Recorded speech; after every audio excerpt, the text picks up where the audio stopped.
Hello mga kalabs! Kumusta po kayo? Nakahanda na nga din po pala ako dyan para nga po pumasok na sa school. At sinusuot ko na nga lang po ito pong bag ko. Paglabas ko nga po ay kinailangan ko pa nga pong gumamit ng payong dahil medyo malakas nga din po pala yung ambon dito po sa amin. Nagamit ko na rin po pala itong payong na binili para sa akin nila papa. Tignan nyo naman po mga kalabs, at paboritong kulay ko pa nga po yung pinili nila. Alam po kasi nila na kulay blue ang paborito ko pong kulay eh. Pagdating nga po namin dito sa kalsada ay hindi nga din po kaagad ako napatawid ni mama. Sa dami na nga din po kasi ng mga sasakyan. May mga 5 minuto nga din po kami ditong naghintay. Medyo gumigilid pa nga po ako dyan dahil natatalsikan po kasi ako ng tubig kapag nga po may dumadaan na malalaking sasakyan. Habang naghihintay nga po kami dito ay papalapit naman po sa amin yung kaklase ko pong si Josine. Kaya sabi nga po ni mama ay sabay na nga lang daw po kaming dalawa. At tignan na nga lang din daw po namin yung pagtawid namin. Habang naglalakad po kasi kami dyan, tignan nyo naman at marami pa rin nga pong mga sasakyan ang dumadaan. Kaya doon na nga lang po kami sa malapit sa harap ng gate tumawid. Nagluto nga din po pala si mama ng tanghalian namin. At eto po palang paborito ko yung niluto ni mama. Kamatis nga po na ginisa sa sardinas at nilagyan nga po ng itlog. Bago nga po ako pumasok ay sinabihan na nga po ako ni mama na eto nga daw po yung lulutuin niya. Kaya syempre natuwa naman po ako mga kalabs dahil eto nga po palagi yung nire-request ko kay mama.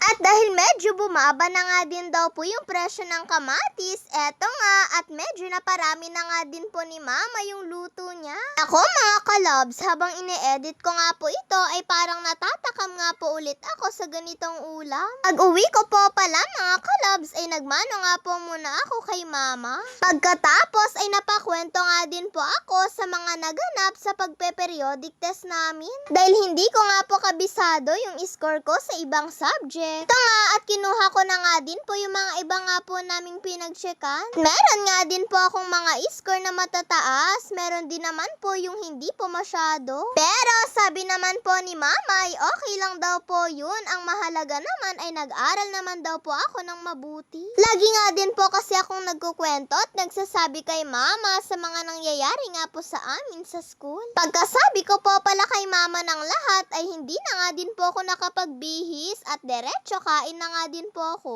Pagkakita ko po kasi kay kuya na binuksan niya nga po itong ulam ay parang nagutom nga po tuloy ako. Sabi nga po ni kuya sa akin ay kung magbihis daw po muna ako. Sagot ko naman po sa kanya ay kahit mamaya na po dahil hindi naman din po ako magpapadumi. Mabuti na nga lang at medyo madami pa nga po itong naluto ni mama Si papa naman po ay hindi pa nga po siya bumabangon dahil nga din daw po sa sobrang puyat niya. Paano naman po mga kalabs? Hating gabi na nga din po kasi siya nakauwi galing nga po ng duty. Kaya hinayaan na nga lang din daw po muna siya ni mama para daw po makabawi din daw po siya ng tulog. Sa totoo lang po mga kalabs ay naparami nga po talaga ako ng kain dito nga po sa ulam namin. Pagkatapos po palang kumain ni kuya ay nagbihis na nga din po siya kaagad. Kailangan daw po kasi 12:30 ay nandoon na nga daw po si kuya sa school nila.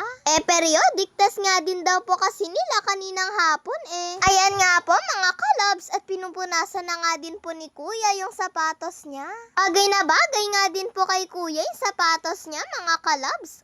Lalo na nga din po kapag po nakasuot siya ng uniforme. Wet tissue po pala ito pong ginagamit ni kuya na pamunas sa sapatos niya. Kaya pag tinignan nyo nga po ay parang ang kintab niya nga po mga kalabs. Ganyan po kasi si kuya, mas gusto niya nga pong pinupunasan yung sapatos niya kapag naisuot niya na nga po. Ayan nga po mga kalabs at nagpaalam na nga din po si kuya kay papa dahil papasok na nga din daw po siya. Shoutout po pala kay Alexa Perez Almohela at kay kuya Joshua Ferrer Ching. Nung papasok na nga din po kami ng pinsan ko sa school mga kalabs, eto nga at si papa na nga din po yung maghahatid sa amin. At dahil wala nga po si Ate Rica na magtitrintas ng buhok ko, ay ganito na nga lang din po ulit yung pagkatali sa buhok ko. Yun lang po mga kalabs. Maraming salamat po sa panonood nyo. Mag-iingat po kayo palagi. God bless to all. Bye-bye po.